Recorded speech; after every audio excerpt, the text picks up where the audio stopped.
اللہ کا نام لے کر جو بڑا مہربان نہایت رحم والا ہے۔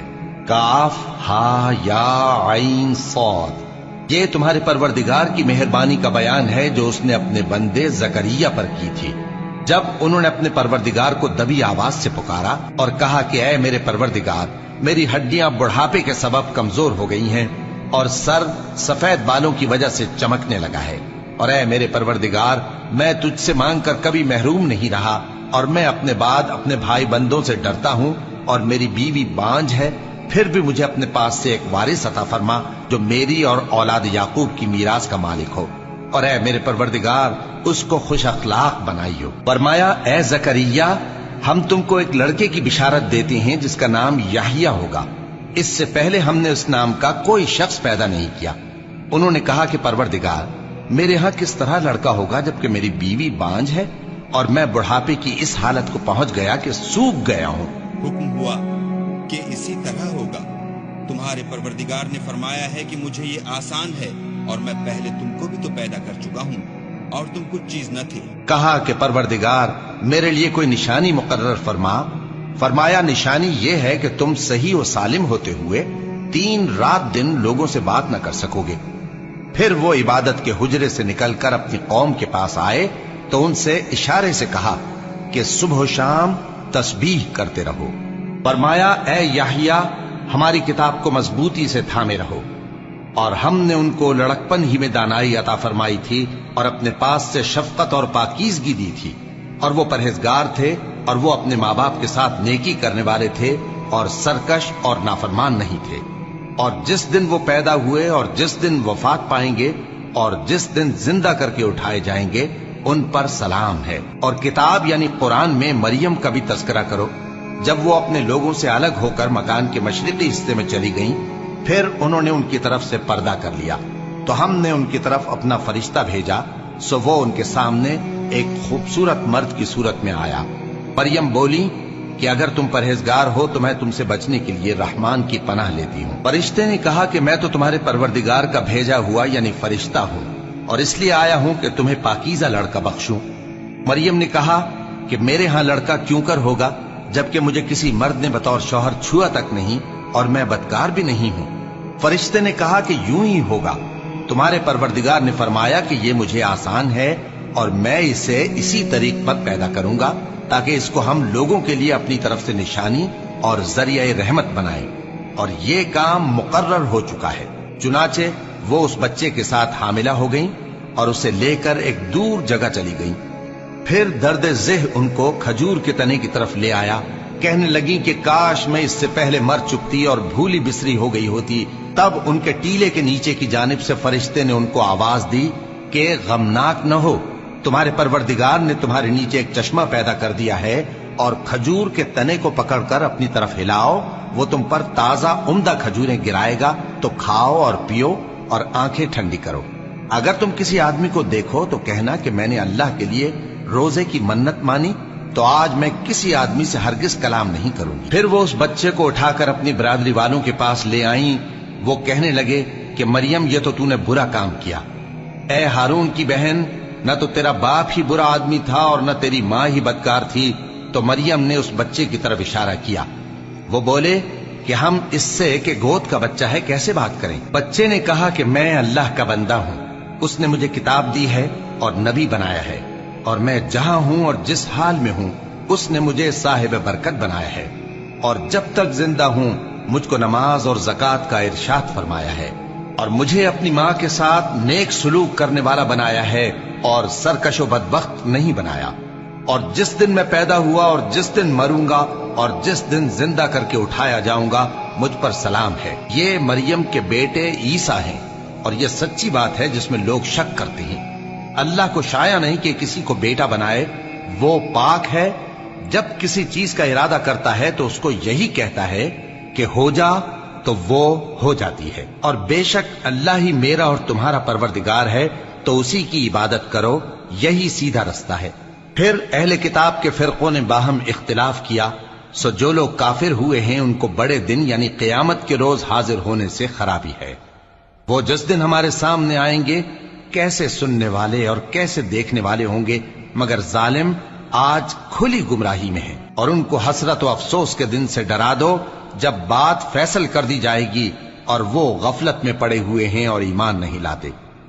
ہم ہی زمین کے اور جو لوگ اس پر بستے ہیں ان کے وارث ہوں گے، اور ہماری ہی طرف ان کو لوٹنا ہوگا۔ اور کتاب میں ابراہیم کا ذکر کرو، بے شک وہ نہایت سچے تھے، پیغمبر تھے۔ جب انہوں نے اپنے باپ سے کہا کہ ابا، آپ ایسی چیزوں کو کیوں پوچھتے ہیں جو نہ سنیں اور نہ دیکھیں اور نہ آپ کے کچھ کام آ سکیں؟ ابا، مجھے ایسا علم ملا ہے جو آپ کو نہیں ملا، تو میرے ساتھ ہو جائیے، میں آپ کو سیدھی راہ پر لے چلوں گا۔ ابا، شیطان کی پوجا نہ کیجیے، بے شک شیطان اللہ کا نافرمان ہے۔ ابا، مجھے ڈر لگتا ہے کہ آپ کو اللہ کا عذاب آ پکڑے تو آپ شیطان کے ساتھ ہی ہو جائیں۔ اس نے کہا کہ ابراہیم، کیا تو میرے معبودوں کے خلاف ہے؟ اگر تو باز نہ آئے گا تو میں تجھے سنسار کر دوں گا، اور تو ہمیشہ کے لیے مجھ سے دور ہو جا۔ ابراہیم نے سلام علیکم کہا اور کہا کہ میں آپ کے لیے اپنے پروردگار سے بخشش مانگوں گا، بے شک وہ مجھ پر نہایت مہربان ہے، اور میں آپ لوگوں سے اور جن کو آپ اللہ کے سوا پکارا کرتے ہیں ان سے کنارہ کرتا ہوں، اور اپنے پروردگار ہی کو پکاروں گا۔ امید ہے کہ میں اپنے پروردگار کو پکار کر محروم نہیں رہوں گا۔ اور جب ابراہیم ان لوگوں سے اور جن کی وہ اللہ کے سوا پرستش کرتے تھے الگ ہو گئے، تو ہم نے ان کو اسحاق اور اسحاق کو یعقوب بخشے، اور ہر ایک کو پیغمبر بنایا، اور ہم نے ان کو اپنی رحمت سے بہت سی چیزیں عنایت کی، اور ان کا ذکر جمیل بلند کیا۔ اور کتاب میں موسیٰ کا بھی ذکر کرو، بے شک وہ ہمارے برگزیدہ تھے اور رسول تھے، نبی تھے، اور ہم نے ان کو طور کی داہنی طرف سے پکارا اور باتیں کرنے کے لیے نزدیک بلایا، اور اپنی مہربانی سے ان کو ان کا بھائی ہارون پیغمبر بنا کر عطا کیا۔ اور کتاب میں اسماعیل کا بھی ذکر کرو، وہ وعدے کے سچے اور رسول تھے، نبی تھے، اور وہ اپنے گھر والوں کو نماز اور زکوٰۃ کا حکم کرتے تھے، اور اپنے پروردگار کے ہاں پسندیدہ تھے۔ اور کتاب میں ادریس کا بھی ذکر کرو، وہ بھی نہایت سچے تھے، نبی تھے، اور ہم نے ان کو اونچی جگہ اٹھا لیا تھا۔ یہ وہ لوگ ہیں جن پر اللہ نے اپنے پیغمبروں میں سے فضل کیا، یعنی اولاد آدم میں سے، اور ان لوگوں میں سے جن کو ہم نے نوح کے ساتھ کشتی میں سوار کیا، اور ابراہیم اور یعقوب کی اولاد میں سے، اور ان لوگوں میں سے جن کو ہم نے ہدایت دی اور جنہیں برگزیدہ کیا۔ جب ان کے سامنے ہماری آیتیں پڑھی جاتی تھیں تو سجدے میں گر پڑتے اور روتے رہتے تھے۔ پھر ان کے بعد چند ناخلف ان کے جانشین ہوئے جنہوں نے نماز کو ضائع کر دیا اور خواہشات نفسانی کے پیچھے لگ گئے، سو ان قریب ان کو گمراہی کی سزا ملے گی۔ ہاں، جس نے توبہ کی اور ایمان لایا اور عمل نیک کیے تو ایسے لوگ بہشت میں داخل ہوں گے، اور ان کا ذرا نقصان نہ کیا جائے گا، یعنی ہمیشہ کی بہشتوں میں، جس کا اللہ نے اپنے بندوں سے وعدہ کیا ہے کہ جو ان کی آنکھوں سے پوشیدہ ہے۔ بے شک اس کا وعدہ نیکوکاروں کے سامنے آنے والا ہے، وہ اس میں سلام کے سوا کوئی بیہودہ کلام نہ سنیں گے، اور ان کو صبح و شام کھانا ملے گا۔ یہی وہ جنت ہے جس کا ہم اپنے بندوں میں سے ایسے شخص کو مالک بنائیں گے جو پرہیزگار ہوگا۔ اور فرشتوں نے پیغمبر کو جواب دیا کہ ہم تمہارے پروردگار کے حکم کے سوا اتر نہیں سکتے۔ جو کچھ ہمارے آگے ہے اور جو پیچھے ہے اور جو اس کے درمیان ہے، سب اسی کا ہے، اور تمہارا پروردگار بھولنے والا نہیں، یعنی آسمان اور زمین کا اور جو ان دونوں کے درمیان ہے سب کا پروردگار، تو اسی کی عبادت کرو اور اس کی عبادت پر ثابت قدم رہو۔ بھلا تم کوئی اس کا ہم نام جانتے ہو؟ اور کافر انسان کہتا ہے کہ جب میں مر جاؤں گا تو کیا زندہ کر کے نکالا جاؤں گا؟ کیا ایسا انسان یاد نہیں کرتا کہ ہم نے اس کو پہلے بھی تو پیدا کیا تھا جبکہ وہ کچھ بھی چیز نہ تھا؟ سو تمہارے پروردگار کی قسم، ہم ان کو جمع کریں گے اور شیطانوں کو بھی، پھر ان سب کو جہنم کے گرد حاضر کریں گے، اور وہ گھٹنوں پر گرے ہوئے ہوں گے۔ پھر ہر گروہ میں سے ہم ایسے لوگوں کو کھینچ نکالیں گے جو رحمان کے مقابلے میں سخت سرکشی کرتے تھے۔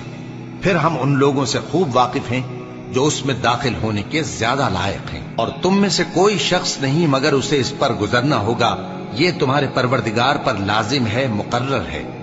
پھر ہم پرہیزگاروں کو نجات دیں گے اور ظالموں کو اس میں گھٹنوں کے بل پڑا ہوا چھوڑ دیں گے۔ اور جب ان لوگوں کے سامنے ہماری آیتیں پڑھی جاتی ہیں تو جو کافر ہیں وہ مومنوں سے کہتے ہیں کہ دونوں فریق میں سے مکان کس کے اچھے اور مجلسیں کس کی بہتر ہیں، اور ہم نے ان سے پہلے بہت سی امتیں ہلاک کر دیں وہ لوگ ان سے ٹھاٹ باٹ اور نمود و نمائش میں کہیں اچھے تھے۔ کہہ دو کہ جو شخص گمراہی میں پڑا ہوا ہے، رحمان اس کو آہستہ آہستہ مہلت دیا جاتا ہے، یہاں تک کہ جب اس چیز کو دیکھ لیں گے جس کا ان سے وعدہ کیا جاتا ہے، خواہ عذاب اور خواہ قیامت، تو اس وقت جان لیں گے کہ مکان کس کا برا ہے اور لشکر کس کا کمزور ہے۔ اور جو لوگ ہدایت یاب ہیں، اللہ ان کو زیادہ ہدایت دیتا ہے، اور نیکیاں جو باقی رہنے والی ہیں وہ تمہارے پروردگار کے ہاں صلے کے لحاظ سے خوب اور انجام کے اعتبار سے بہتر ہیں۔ بھلا تم نے اس شخص کو دیکھا جس نے ہماری آیتوں سے کفر کیا اور کہنے لگا کہ اگر میں ازسر نو زندہ ہوا بھی تو یہی مال اور اولاد مجھے وہاں ملے گا؟ کیا اس نے غیب کی خبر پالی ہے یا اللہ کے یہاں سے عہد لے لیا ہے؟ ہرگز نہیں، یہ جو کچھ کہتا ہے ہم اس کو لکھتے جاتے اور اس کے لیے آہستہ آہستہ عذاب بڑھاتے جاتے ہیں، اور جو چیزیں یہ بتاتا ہے ان کے ہم وارث ہوں گے، اور یہ اکیلا ہمارے سامنے آئے گا۔ اور ان لوگوں نے اللہ کے سوا اور معبود بنا لیے ہیں تاکہ وہ ان کے لیے موجب عزت ہوں۔ ہرگز نہیں، وہ معبود ان کی پرستش سے انکار کریں گے اور ان کے دشمن و مخالف ہوں گے۔ کیا تم نے نہیں دیکھا کہ ہم نے شیطانوں کو کافروں پر چھوڑ رکھا ہے کہ وہ ان کو خوب اکساتے رہتے ہیں؟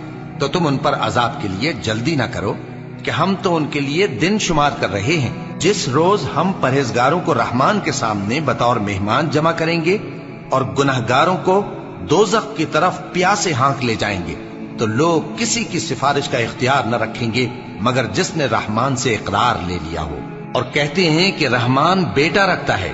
ایسا کہنے والوں، یہ تو تم بری بات زبان پر لاتے ہو۔ قریب ہے کہ اس جھوٹ سے آسمان پھٹ پڑے اور زمین شق ہو جائے اور پہاڑ پارا پارا ہو کر گر پڑے کہ انہوں نے رحمان کے لیے بیٹا تجویز کیا، اور رحمان کو شایع نہیں کہ کسی کو بیٹا بنائے۔ ہر شخص جو آسمانوں اور زمین میں ہے رحمان کے روبرو بطور بندہ ہی آئے گا۔ اس نے ان سب کو اپنے علم سے گھیر رکھا اور ایک ایک کو شمار کر رکھا ہے، اور یہ سب قیامت کے دن اس کے سامنے اکیلے اکیلے حاضر ہوں گے۔ اور جو لوگ ایمان لائے اور عمل نیک کیے، رحمان ان کی محبت مخلوقات کے دل میں پیدا کر دے گا۔ اے پیغمبر صلی اللہ علیہ وآلہ وسلم، ہم نے یہ قرآن تمہاری زبان میں آسان بنا کر نازل کیا ہے تاکہ تم اس سے پرہیزگاروں کو خوشخبری پہنچا دو اور جھگڑالوؤں کو ڈر سنا دو، اور ہم نے ان سے پہلے بہت سے گروہوں کو ہلاک کر دیا ہے۔ بھلا تم ان میں سے کسی کو دیکھتے ہو یا کہیں ان کی بھنک سنتے ہو؟